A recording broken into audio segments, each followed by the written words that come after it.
Hey now, this is Yana Brooks. Thank you so much for joining me today.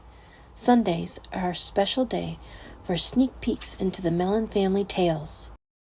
Today's reading features Lady Emily from Lady Scarlet's Escape, written and illustrated by Yana Brooks, Chapter 3, The Secret Ledger. Let's dive in. The door clicked shut behind Scarlet, and the house fell still again. Emily waited in the hallway until her daughter's footsteps faded completely. Then, with a breath drawn deep and slow, she turned the brass knob and slipped into Ambrose's study. The air inside was colder. Dust clung to the corners of the ceilings. Cobwebs hung undisturbed from the higher shelves. And yet, the desk in the center of the room was perfectly neat, tended to, used. Emily's steps were light. She moved like someone crossing a frozen lake. She went straight to the book she had seen before, a large, cracked volume tucked between two bland histories. As she pulled it free, a dried rose petal fluttered from the pages and drifted onto the wooden table. She carefully opened the book and felt her blood chill. It wasn't a ledger. It was something older. The pages were filled with symbols, some drawn in black ink, others in red.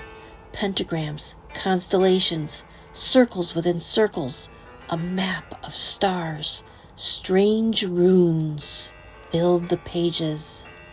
But most chilling of all was the page singled out with a bookmark made from long red hair. In the center was a sigil, hand-drawn with a fountain pen. Its swoops and curls spun into a circle, and inside the circle was a name written in large red letters. Scarlet. Emily's hands began to tremble. She frantically examined the surrounding pages. She didn't understand most of what she saw, only fragments.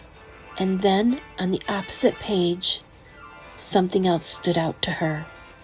A dense Latin passage, carefully inked and circled in red, and beneath it, more sigils, more Roman numerals, XVIII, over and over and over again. 18. It was a number dear to her heart, one she'd been counting down for years. Scarlet was just days away from her birthday, her 18th birthday.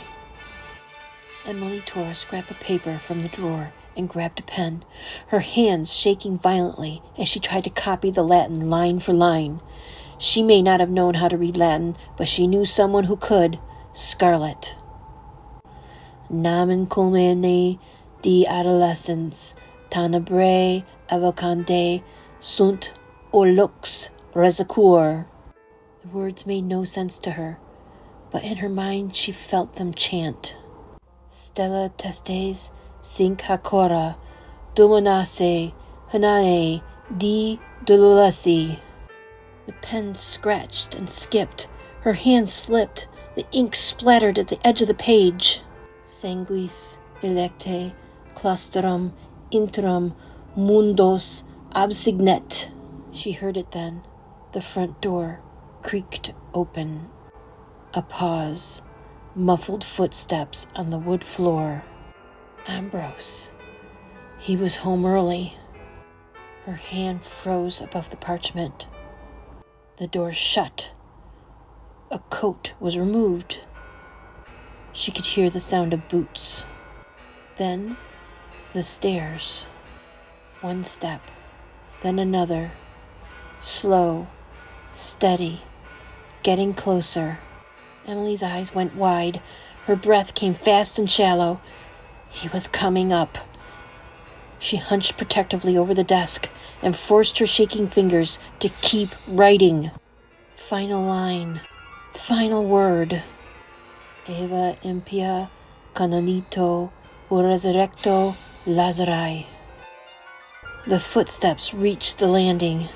Now the hallway. Old wood floorboards creaked and groaned under the weight of each footfall. She looked up. A shadow passed across the crack underneath the door. It burst open. Ambrose stood in the doorway, sharp and silent. He stared into the room. Not a sound, not a breath. The room was empty. Tucked inside the narrow servants' corridor, behind the wall, Emily stood with her back pressed to the stone, her hand clamped over her mouth, her chest heaving with silent, panicked breaths. The scrap of paper was folded in her pocket, her fingers curled tightly around it. In the study, Ambrose stepped forward. The air carried a whisper of candle smoke, faint, warm, fresh. His jaw tightened. He scanned the room slowly, every movement controlled. Then his eyes lifted to the shelf. The grimoire sat in its place, cracked leather, centered, unmoved. His gaze shifted. There, on the edge of the table. He took a step forward. A single rose petal, brittle, familiar. He had pressed it himself between the pages of the grimoire long ago. Someone had been in his room. And that concludes Chapter 3, The Secret Ledger. Thank you all for listening. If you enjoyed that little glimpse into Lady Scarlet's escape, come back next Sunday for more Mellon family secrets. Until then, stay curious, my friends.